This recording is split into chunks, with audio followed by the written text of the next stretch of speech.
Tu sors de l'œuf en tant que larve. Il y a quelques jours, ta mère a récupéré la colle blanche de ton père sur une feuille et l'a utilisée pour fertiliser des centaines d'œufs dispersés dans la forêt. Et maintenant, tu rampes sur les autres qui ont éclos à côté de toi et tu grimpes sur la tige pour chercher quelque chose qui bouge. Ta mission actuelle est de détourner une araignée, tuer tout ce qui se trouve sur ton chemin et évoluer en quelque chose de complètement différent. Après quelques minutes d'attente, une araignée passe. Tu sautes et atterris sur son dos, mais ce n'est pas le bon type. Elle est trop petite pour toi. Elle te chasse avec une patte et continue de marcher. Tu touches le sol, roules une fois et rampes sous une feuille. Quelques minutes plus tard, une autre araignée passe. Celle-ci est beaucoup plus lourde et plus lente. Son abdomen est rond et plein de bébés araignées. Une opportunité parfaite. Tu sautes à nouveau et atterris derrière sa patte arrière, juste entre les plaques molles. Tes griffes s'accrochent, et heureusement, elle ne remarque rien. Tu restes caché pendant qu'elle marche, se toilette, et tisse de courts fils à travers les branches. Quelques jours plus tard, elle grimpe dans un espace étroit entre deux rochers. C'est un endroit sec et caché, juste assez large pour son corps. Elle nettoie la surface, puis commence à construire. Tu gardes ta place pendant qu'elle tisse le sac couche par couche jusqu'à ce qu'il soit terminé. Une fois qu'elle part, tu rampes le long de son corps et glisses à travers le bord de la soie. À l'intérieur, les œufs sont bien serrés.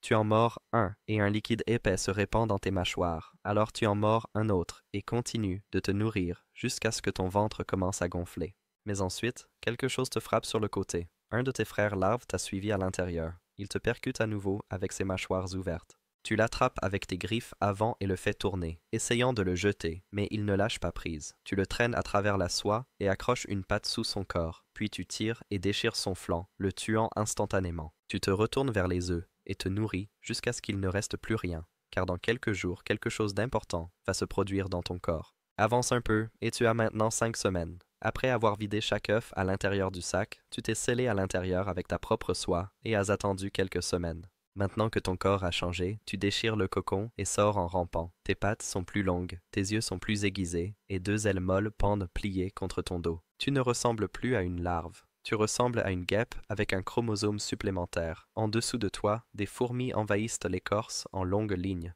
Elles ont trouvé les restes du sac d'œufs et maintenant, elles se dirigent droit vers toi. Tu cours à travers la branche, mais l'une d'elles attrape ta patte arrière et tire. Tu te cognes de côté, et raflant ton corps sur l'écorce. Tu te tords et balances tes pattes avant en avant. Tu ne les as jamais utilisées auparavant, mais les épines courbées se verrouillent en place et écrasent la tête de la fourmi. Tu la détaches et jettes les morceaux de côté. Les autres hésitent, alors tu profites de ce moment et sautes. Tu tombes à travers les feuilles et touches le sol durement.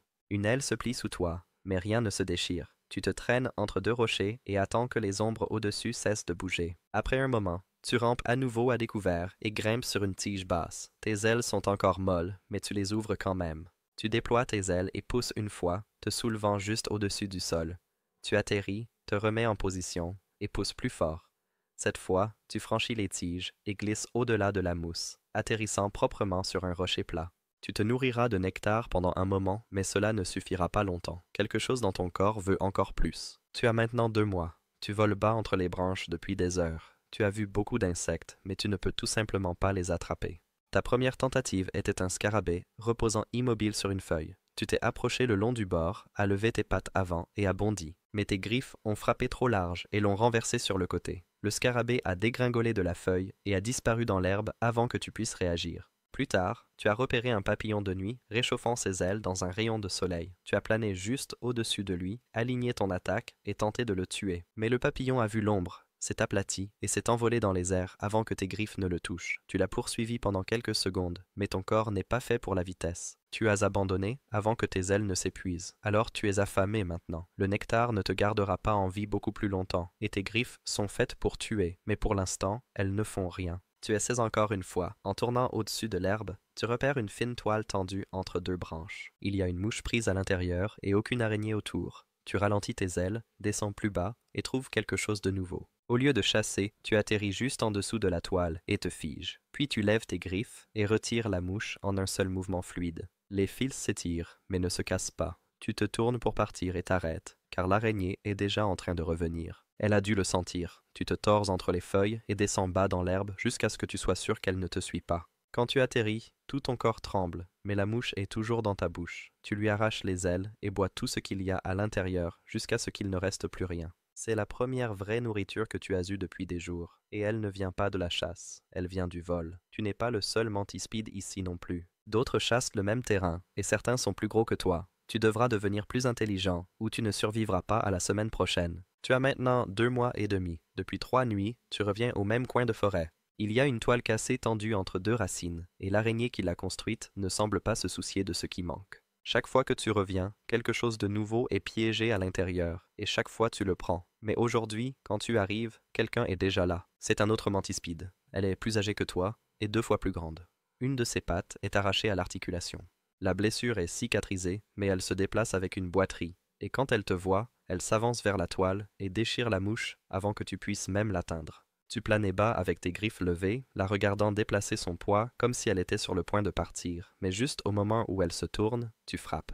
Tes griffes la frappent en plein thorax et la projettent en arrière dans la terre. Elle donne un coup de pied fort et te frappe sous le corps, te coupant le souffle alors que vous vous écrasez tous les deux à travers les feuilles. Tu roules une fois et touches le sol, éraflant l'écorce et déchirant ta membrane. Elle se remet en premier et frappe un coup net sur ton abdomen. Sa griffe s'enfonce profondément et tourne. Tu recourbes ton corps et frappes à l'aveugle, claquant devant toi jusqu'à ce que quelque chose de mou cède, son œil gauche. Elle secoue, essayant de se libérer, mais ta prise tient, et d'un coup de tête, tu arraches l'œil. Elle s'éloigne en titubant, perdant du liquide sur le côté de son visage. Tu te lances à nouveau, mais elle décolle juste à temps et disparaît dans les airs sans un bruit. Tu restes là un moment, puis te redresses et marches vers la toile. Tes ailes ne se replient pas correctement, et ta carapace est percée là où elle a frappé. La blessure ne te tuera pas, mais elle ne guérira pas vite non plus. Ici, personne ne te protège. Si tu veux garder quelque chose, tu dois te battre pour cela. Avance encore un peu, et tu as maintenant 3 mois. Les coupures sur ton côté se sont cicatrisées, et tes ailes fonctionnent à nouveau. Tu as cessé de revenir aux mêmes toiles, et maintenant tu dérives entre les clairières seul. Un après-midi, tu aperçois un mouvement près du bord de l'herbe. C'est un autre mantispide, un mâle.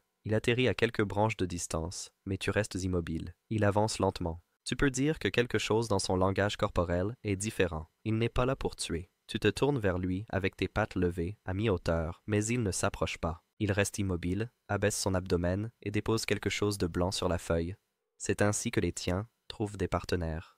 Tu ne comprends pas tout à fait, mais ton corps le fait. Alors que tu es sur le point de te baisser sur le spermatophore, le vent change. Une ombre passe au-dessus et quelque chose s'écrase sur la branche à côté de toi. C'est un oiseau qui t'a raté de justesse et a craqué la branche sous l'impact. Tu te jettes en bas juste au moment où des griffes fendent l'air derrière toi. Le mâle décolle trop tard. Une de ses ailes se plie mal et il tourbillonne dans l'herbe.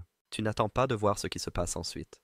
Tu plonges dans le buisson et attends là jusqu'à ce que le bruit s'arrête. L'oiseau est parti, et le mâle aussi. Tu trembles encore, et tes pattes ne cessent de tressaillir, mais tu es vivant, et même si cela n'a duré que quelques secondes, quelque chose dans ce moment a fait tilt. Ce n'était pas juste de l'instinct, c'était quelque chose que tu veux revivre, et la prochaine fois, tu seras prêt. Tu as maintenant 3 mois et demi. Tu patrouilles le même tronçon de forêt depuis des jours, revenant entre les feuilles et guettant le mouvement. Un jour, au hasard, tu atterris sur une large feuille plate près du bord de l'eau. C'est là que tu le vois, un paquet blanc doux collé doucement à la surface. C'est un spermatophore qui a été récemment déposé, mais sans mâle en vue. Tu avances lentement, positionnes ton corps au-dessus et abaisses ton abdomen jusqu'à ce que le point de contact soit correct. Le fluide se transfère rapidement.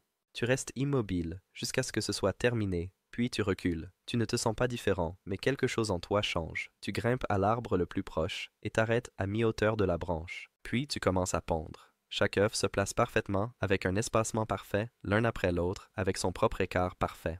Tu voles en haut et te retournes pour vérifier ta ligne. C'est super précis. Alors que tu es sur le point de partir, tu entends un bourdonnement derrière ton dos. Tu atterris et restes immobile alors qu'une guêpe tourne au-dessus. Elle fait une boucle une fois, puis encore, ralentissant à chaque fois. Ses ailes s'inclinent légèrement alors qu'elle s'approche, t'examinant de côté. Tu restes immobile avec tes pattes bien ancrées et tes ailes repliées bas. Ton motif noir et jaune correspond presque parfaitement au sien. Elle s'attarde une seconde de plus, puis remonte et glisse hors de la clairière. Tu es arrivé jusqu'ici en imitant chaque signal et en gardant ton sang-froid quand c'était important, mais maintenant c'est plus que de la mimique. Tu te sens comme la chose que même les vraies guêpes laissent tranquille. Tu as maintenant 4 mois. Tu voles plus bas qu'avant, avec tes griffes orientées vers l'avant et tes yeux fixés sur le sol. Tu as cessé d'éviter les choses. Maintenant tu les cherches. Devant, quelque chose bouge dans une toile tendue entre 2 rochers. Une chrysope. Elle est encore vivante, mais ne bouge pas beaucoup. Elle est probablement paralysée. Tu ne vois pas d'araignée à proximité, alors tu avances.